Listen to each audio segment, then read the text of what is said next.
નમસ્કાર મિત્રો, ભૂપેશ ચેનલમાં આપનું હાર્દિક સ્વાગત છે।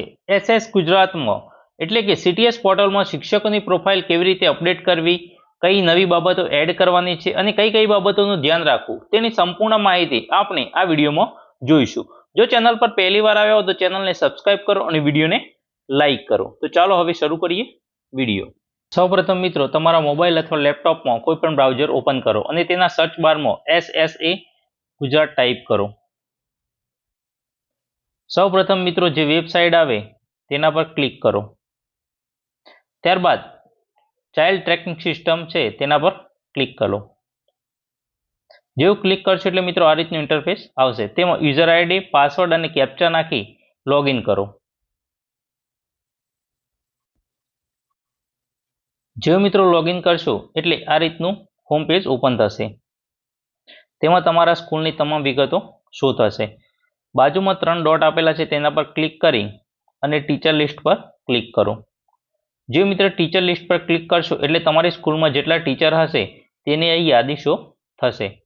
તેની સામે મિત્રો અહીં પ્રોફાઇલ સ્ટેટસ લખેલું છે, તે જો સ્ટેટસ અપડેટ નહીં હોય તો અહીં રેડ કલરની એરો દેખાશે, જે માહિતી અપડેટ કર્યા પછી ગ્રીન થઈ જશે।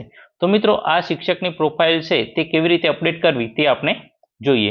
બાજુમાં જે પેન્સિલનું આઇકોન આપેલું છે તેના પર ક્લિક કરો। ત્યારબાદ મિત્રો 3 સ્ટેપમાં માહિતી છે તે તમારે ભરવાની છે। સૌપ્રથમ પર્સનલ વિગતો છે, ત્યારબાદ સર્વિસ અને ક્વોલિફિકેશન।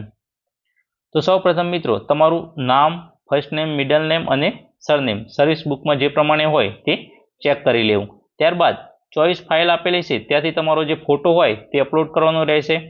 નીચે ફર્સ્ટ નેમ એઝ પર આધાર કાર્ડ પ્રમાણે તમારું ફર્સ્ટ નેમ, મિડલ નેમ અને સરનેમ।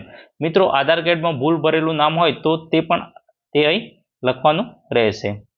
ત્યારબાદ મોબાઈલ નંબર, મેલ આઈડી અને આધાર કાર્ડ નંબર તમારો જે હોય તે લખવાનો રહેશે। ત્યારબાદ પાન કાર્ડ નંબર અને ડિસેબિલિટી જો હોય તો તે અહીંથી સિલેક્ટ કરી અને નેક્સ્ટ પર ક્લિક આપવાનું રહેશે। જે મિત્રો નેક્સ્ટ પર ક્લિક કરશો એટલે આ રીતની તમારી સર્વિસની ડિટેલ નાખવાની આવશે। સૌપ્રથમ મિત્રો તમારે 8 અંકનો જે HRPN નંબર છે તે એન્ટર કરવાનો રહેશે। ત્યારબાદ તમારું જે ડેઝિગ્નેશન છે તે સિલેક્ટ કરવાનું રહેશે। એના પછી તમારી જે એપોઇન્ટમેન્ટ થઈ છે તે નેચરલી છે કે કોન્ટ્રાક્ટ પર છે કે પાર્ટ ટાઈમ છે તે સિલેક્ટ કરવાનું રહેશે। એના પછી ટીચર પોસ્ટ છે તે વિદ્યાસહાયક છે, ટીચર છે અથવા હેડ ટીચર છે તે સિલેક્ટ કરવાનું રહેશે। ત્યારબાદ ભરતીનો વિભાગ છે તે તમે કયા વિભાગમાં 1 થી 5માં છે કે 6 થી 8માં તે સિલેક્ટ કરવાનું રહેશે। ત્યારબાદ 6 થી 8 સબ્જેક્ટ ભરતીનો વિષય તમે કયા વિષયમાં લાગે છો તે સિલેક્ટ કરવાનું રહેશે। ત્યારબાદ ભરતીનો પ્રકાર અને તમે ટેટ પાસ છો કે ન પાસ તેથી સિલેક્ટ કરવાનું રહેશે।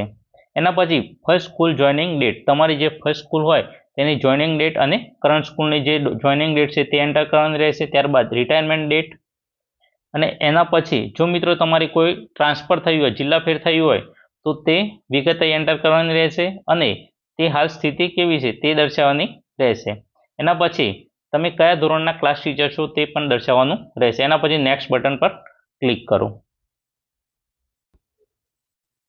ત્યારબાદ મિત્રો જેવું નેક્સ્ટ આપશો એટલે આ રીતની તમારી ક્વોલિફિકેશન ડિટેલ એન્ટર કરવાની આવશે।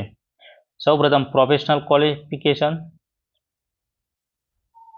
ત્યારબાદ એકેડેમિક ક્વોલિફિકેશન અને ટ્રેનિંગ ફોર ટીચર CWSN ની જો તમે ટ્રેનિંગ લીધી હોય તે યસનું કરવાનું રહેશે। ત્યારબાદ ટીચિંગ એન્ડ ટ્રેનિંગ કોમ્પ્યુટરનું જો તમે ટ્રેનિંગ હોય તો તે એન્ટર કરવાની રહેશે અને day on non teaching assessment તે દિવસો અહીં એન્ટર કરવાના રહેશે। ત્યારબાદ સેવ એન્ડ કન્ફર્મ પર ક્લિક કરો।